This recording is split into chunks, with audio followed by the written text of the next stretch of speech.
Hi ವೀಕ್ಷಕರೇ, ಇವತ್ತು ನಾವು ಎಗ್ ಆಮ್ಲೆಟ್ ಮತ್ತು ದೋಸೆ ಹೇಗೆ ಮಾಡೋದಂತ ನೋಡುವ. ಮನೆಯಲ್ಲಿ ಪುಟಾಣಿ ಮಕ್ಕಳಿದ್ರೆ ತುಂಬ ಇಷ್ಟ ಆಗುವಂಥ ರೆಸಿಪಿ. ನಾರ್ಮಲ್ ದೋಸೆ ಕೊಟ್ಟರೆ ತಿನ್ನೋದಿಲ್ಲ, ಬಟ್ ಈ ಥರ ಮಾಡಿಕೊಟ್ರೆ ತಿಂತಾರೆ. ಬನ್ನಿ ನೋಡುವ ಹೇಗೆ ಮಾಡೋದಂತ.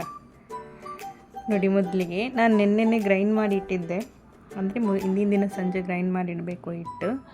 ಅದು ಚೆನ್ನಾಗಿ ಈ ಥರ ಉಪ್ಕೊಂಡು ಬಂದರೆ ಮಾತ್ರ ನಮ್ಮ ದೋಸೆ ಸಾಫ್ಟಾಗಿ ಚೆನ್ನಾಗಿ ಬರುತ್ತೆ. ಅದಕ್ಕೆ ಸ್ವಲ್ಪ ಉಪ್ಪು ಆ್ಯಡ್ ಮಾಡ್ಕೊಂಡ್ಬಿಟ್ಟು ಚೆನ್ನಾಗಿ ತಿರುಗಿಸ್ಬಿಟ್ಟು ಒಂದು 10 ನಿಮಿಷ ಇಡಬೇಕು. ಸೊ ತಿರುಗಿಸಿದ ತಕ್ಷಣ ನಾವು ಉಯ್ಯಬಾರ್ದು ದೋಸೆ. ಓಕೆ, ಅದನ್ನು ಚೆನ್ನಾಗಿ ಹೀಗೆ ಮಿಕ್ಸ್ ಮಾಡ್ಕೊಂಡ್ಬಿಟ್ಟು ಒಂದು ಸೈಡಲ್ಲಿ ಇಡಬೇಕು. ಇಲ್ಲ ನೀವು ಆಮ್ಲೆಟ್ ಮಾಡೋದಿಲ್ಲ, ನಾರ್ಮಲ್ ದೋಸೆ ಮಾಡುವಾಗ ಕೂಡ ಹೀಗೇನಲ್ಲ. ಸೊ ಮಿಕ್ಸ್ ಮಾಡಿಬಿಟ್ಟು ಇಡ್ತೀರಿ ಸ್ವಲ್ಪ ಸೆಟ್ ಆಗಲಿಕ್ಕೆ. ಸೊ ಹಾಗೆಯೇ ಇಲ್ಲಿ ಕೂಡ ನಾನು ಮಿಕ್ಸ್ ಮಾಡಿ ಸ್ವಲ್ಪ ಹೊತ್ತು ಇಡ್ತಾ ಇದ್ದೇನೆ. ಆ ಇಡುವ ಗ್ಯಾಪಲ್ಲಿ ನಾವು ಆಮ್ಲೆಟ್ಗೆ ಏನೇನು ಬೇಕು ರೆಡಿ ಮಾಡ್ಕೊಳ್ಳೋಣ. ನೋಡಿ, ದೋಸೆ ಹಿಟ್ಟು ಚೆನ್ನಾಗಿ ಬಂದಿದೆ ಅಲ್ಲ. ಬನ್ನಿ, ಒಂದು ಬೌಲಿಗೆ ಸಣ್ಣಗೆ ಹೆಚ್ಚಿರೋಂಥ ಈರುಳ್ಳಿ ಇದೊಂದು ಮೀಡಿಯಮ್ ಸೈಜ್ ಇತ್ತು. ಒಂದು 3 ಈರುಳ್ಳಿ ತೊಗೊಂಡಿದ್ದೀನಿ ನಾನು, ಸಣ್ಣಗೆ ಹೆಚ್ಕೊಂಡಿದ್ದೀನಿ. ಅದಕ್ಕೆ ಸ್ವಲ್ಪ ಅರಿಶಿನ ಪುಡಿ ಹಾಕ್ಕೊಂಡ್ಬಿಟ್ಟು 1 ಟೇಬಲ್ ಸ್ಪೂನು ಉಪ್ಪು ರುಚಿಗೆ ತಕ್ಕಷ್ಟು, ಮತ್ತು ಅದಕ್ಕೆ ಕೊತ್ತಂಬರಿ ಸೊಪ್ಪು ಸ್ವಲ್ಪ, ಖಾರದ ಪುಡಿ 1 ಟೇಬಲ್ ಸ್ಪೂನು, ಮತ್ತು ಸ್ವಲ್ಪ ಗರಂ ಮಸಾಲ ಇಷ್ಟು ಹಾಕ್ಕೊಂಡ್ಬಿಟ್ಟು ಚೆನ್ನಾಗಿ ಮಿಕ್ಸ್ ಮಾಡ್ಕೊಳ್ಳಿ. ಇಲ್ಲಿ ನಾನು ಕೊತ್ತಂಬರಿ ಸೊಪ್ಪು ಹಾಕ್ಕೊಂಡಿರೋ ಕಾರಣ ನಾನಿಲ್ಲಿ ಗ್ರೀನ್ ಚಿಲ್ಲಿ ಯೂಸ್ ಮಾಡ್ತಿಲ್ಲ, ಯಾಕಂದರೆ ತಿನ್ನುವಾಗ ಒಟ್ಟಿಗೆ ಒಂದು ವೇಳೆ ಬೈ ಮಿಸ್ಟೇಕಾಗಿ ತಿಂದುಬಿಟ್ರೆ ಅಂತ. ಓಕೆ, ಇಲ್ಲಿ ನಾನೊಂದು 5 ಎಗ್ ಓಪನ್ ಮಾಡಿ ಇಟ್ಕೊಂಡಿದ್ದೆ.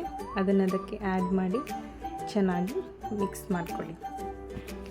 ಸೊ ಆಮ್ಲೆಟ್ ಮಾಡಲಿಕ್ಕೆ ನಿಮಗೆ ಹೇಳ್ಕೊಡ್ಬೇಕಂತಿಲ್ಲ, ಎಲ್ಲರ ಮನೆಯಲ್ಲೂ ಯಾವಾಗಲೂ ಆಮ್ಲೆಟ್ ರೆಡಿ ಆಗ್ತಾನೆ ಇರುತ್ತೆ ಅಲ್ವಾ. ಸೊ ಅದೇ ರೀತಿಯಲ್ಲಿ ಮಿಕ್ಸ್ ಮಾಡ್ಕೊಳ್ಳಿ.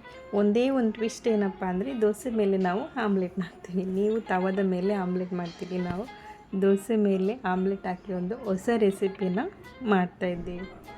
ಸೊ ನೀವು ಮನೆಯಲ್ಲಿ ಟ್ರೈ ಮಾಡಿ ಹೇಗೆ ಬರುತ್ತೆ ಅಂತ. ತುಂಬ ಟೇಸ್ಟಿಯಾಗಿರುತ್ತೆ ಇದು. ಸೊ ಚಟ್ನಿ ಇಲ್ಲ ದಾಲ್ ಫ್ರೈ ಎಲ್ಲ ಇದ್ದರೆ ಚೆನ್ನಾಗಿ ಸೂಟ್ ಆಗುತ್ತೆ. ಹಾಗೆ ಕೂಡ ನಾವು ತಿನ್ಬೋದು, ಯಾವುದೇ ರೀತಿ ನಂಚ್ಕೊಳ್ಳಿಕ್ಕೆ ಇಲ್ಲದೇನು ಖಾಲಿ ಪ್ಲೇನ್ ಆಮ್ಲೆಟ್ ಮತ್ತು ದೋಸೆನ ಕೂಡ ತಿನ್ಬೋದು.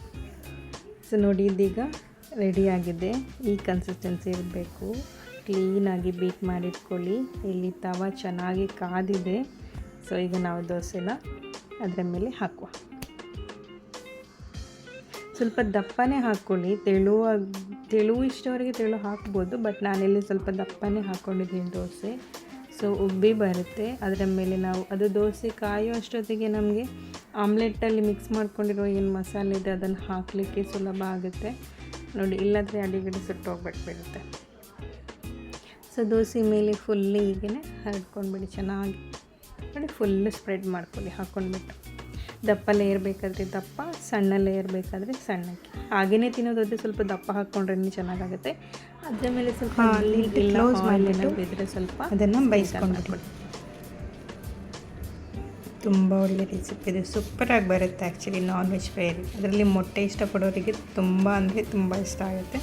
ಸೊ ಟ್ರೈ ಮಾಡಿ ನೋಡಿ. ಸೊ ನೋಡೋಣ ಹೇಗಾಗಿದೆ ಅಂತ ಓಪನ್ ಮಾಡಿಬಿಟ್ಟು.